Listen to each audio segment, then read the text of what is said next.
The reason that you may not be living up to your true potential may be something you haven't considered before. It's not that you're not working hard enough. It's not that you're not smart enough. It's not even the environment, the network, the relationships you have. It's not the education. It is that maybe you're trying too hard. Now, this is something that a lot of people are afraid to look at, to listen to consider. But I'm going to tell you, this last week I got called out. Somebody told me, "You're trying too hard." Now, that moment was quite enlightening because a number of memories flashed through my mind, all the way from childhood to teenage years, even into adulthood. Trying too hard.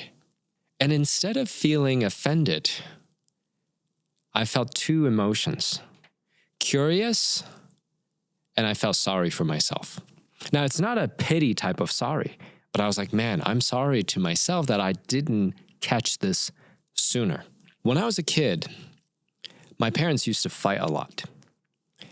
And I remember whenever they would fight and they have these arguments and things get heated, as a kid, I felt all of the emotions too. Undeserving of resources because we were so poor. Undeserving of rest because growing up, all I knew was working hard. And undeserving of having what I wanted because resources and money and even time were so scarce that just the thought of wanting what I wanted, I almost felt guilty. And I felt undeserving of happiness because that was the norm. Becoming an adult, having my own relationships, having my own family, I didn't feel that having peace and happiness was normal.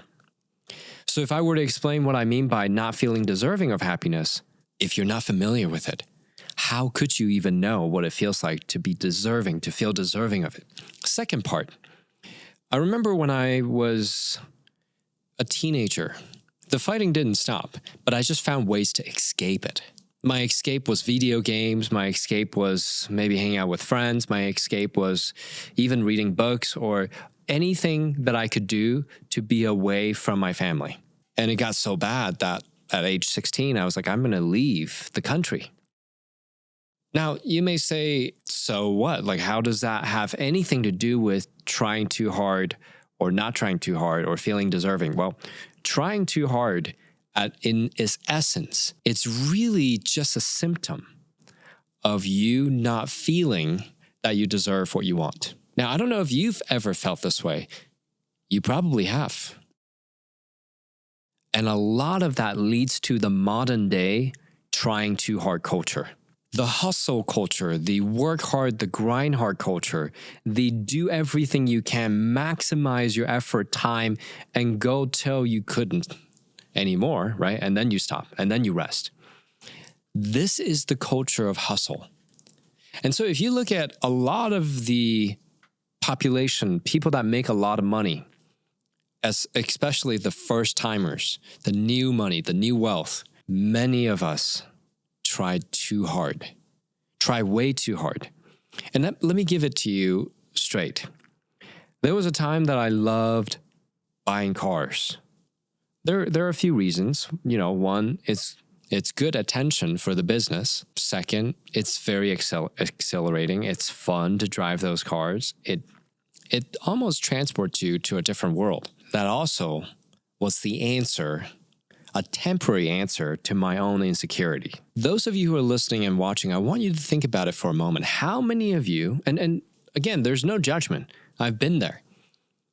How many of you are wanting that shiny new toy because you feel insecure, inadequate, undeserving of what you want, and you needed that new toy to compensate for your lack of self-perceived value, status, feeling of importance?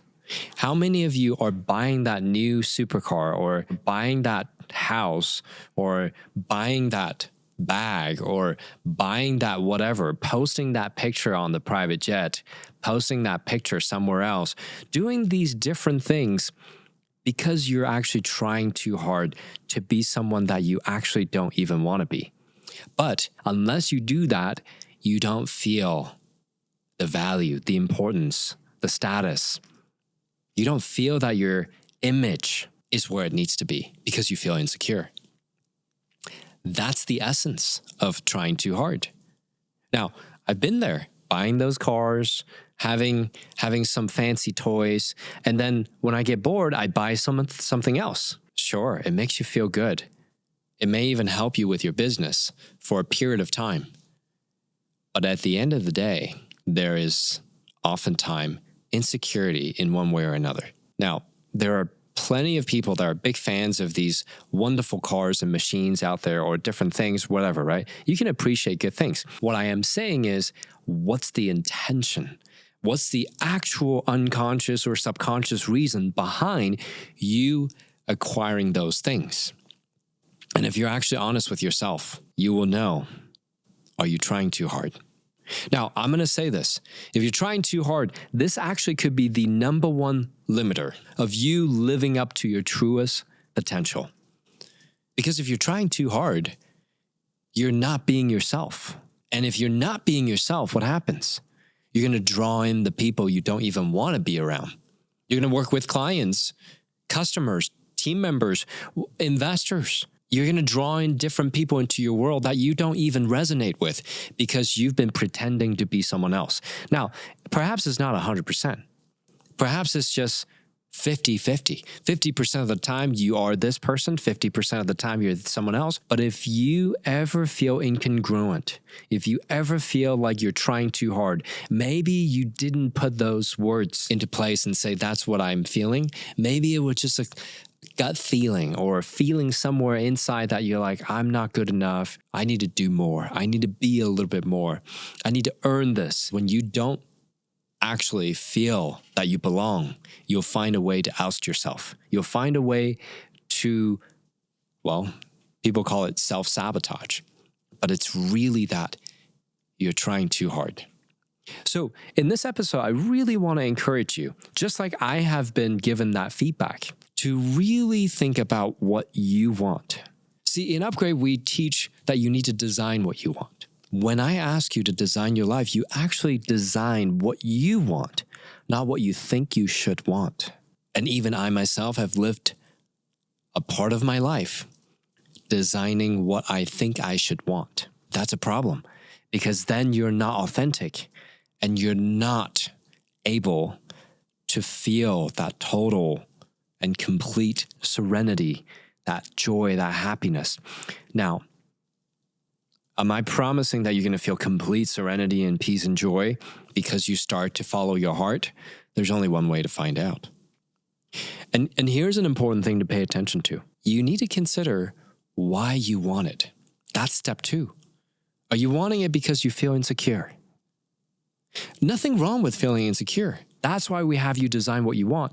Then the next step, you can begin to resolve the things that you feel, the things that come up. Maybe you've designed this wonderful vacation that you want to take your family on. Maybe you want to treat a stranger to a meal. Whatever it is that you want. It's so often that humans will do it out of an intention that's not actually congruent with who we are and what we are. I'll give you some examples. Have you ever seen someone in need of help, but because you feel embarrassed, like maybe this is in high school, someone was being bullied, and you don't want to be associated with the person who is the loser being bullied, therefore, you don't reach out and help them because you don't want to be associated. You don't want to be bundled and classified as one of the losers. Even though you have real compassion and empathy, you're not saying anything. I mean, look around in our society. How many people out there do you feel empathy towards, and you may even agree and support what they're doing, but you say nothing? And instead, you agree with people that you just don't want to have conflict with because you've been too soft, too conditioned to try too hard to blend in, to be a part of the community. How many of you are just doing things because you've been told that's what you're supposed to? Your parents told you you're supposed to be an engineer, a doctor, an accountant, a lawyer. How many of you are actually following your heart and doing what you wanted? I remember being asked this question. When are you the most happy? Many of you don't know this, but when I started college, I was an art major, fine art, graphic design, and I love photography. So all these things. But then, guess what? My sophomore year, my academic counselor pulls me into the office. He's like, hey, guess what? There are no jobs in that field. I recommend a STEM career, right? Science, technology, engineering, and math. Pick one of these. You get plenty of jobs. I didn't know how to even respond to that. I was like, well, I want to be able to have a living. I don't want to rely on my parents. I don't want to have to not get a job and all the worst case scenarios, right? Before I was aware of what we now know, how many of you have fallen into the same trap? Given in to what other people told you should be doing just because they have perhaps more age, more years on this planet, more authority in one way or another, maybe because you respect them. Or even maybe they have good intention. Look, there are plenty of people with good intentions and terrible advice. How many of you have accepted them and stuck with it? How many of you are in a relationship because somebody told you that person would be good for you?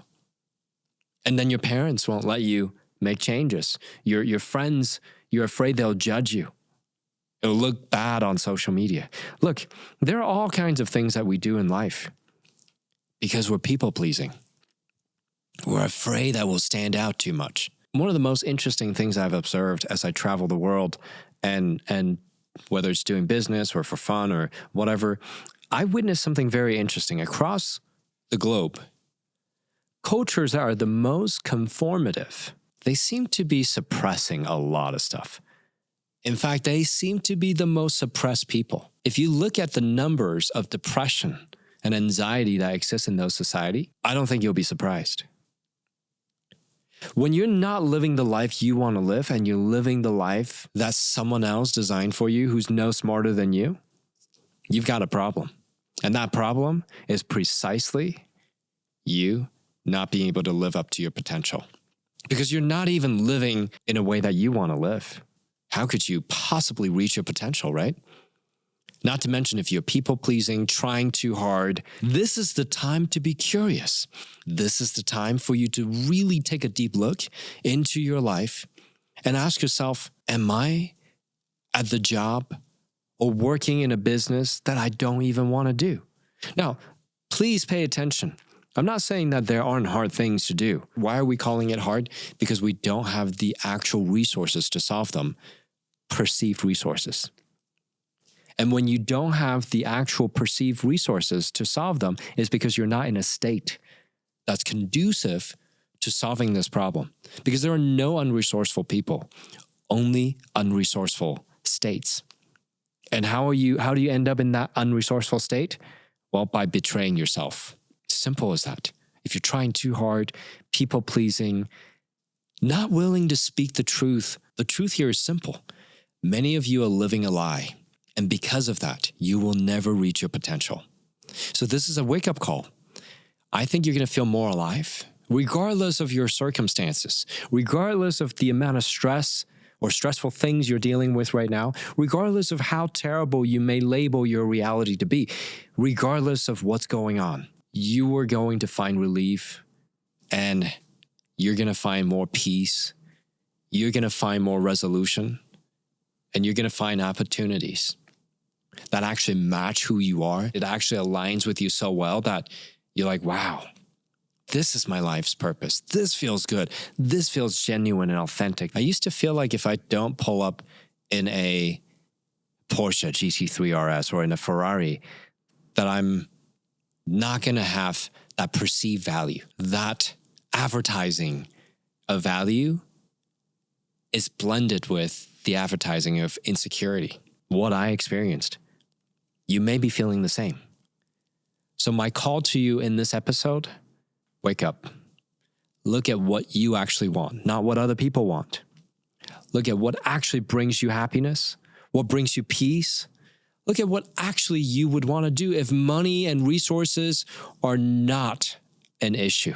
You probably wouldn't care about a lot of things. At that point, when we have stripped you of your insecurity of resources, when we have stripped you of the stresses of life and not always achieving what you want, when we have stripped you of all those things, what would you care to do day in and day out and you would be okay doing the rest of your life? I want you to actually consider all of these things.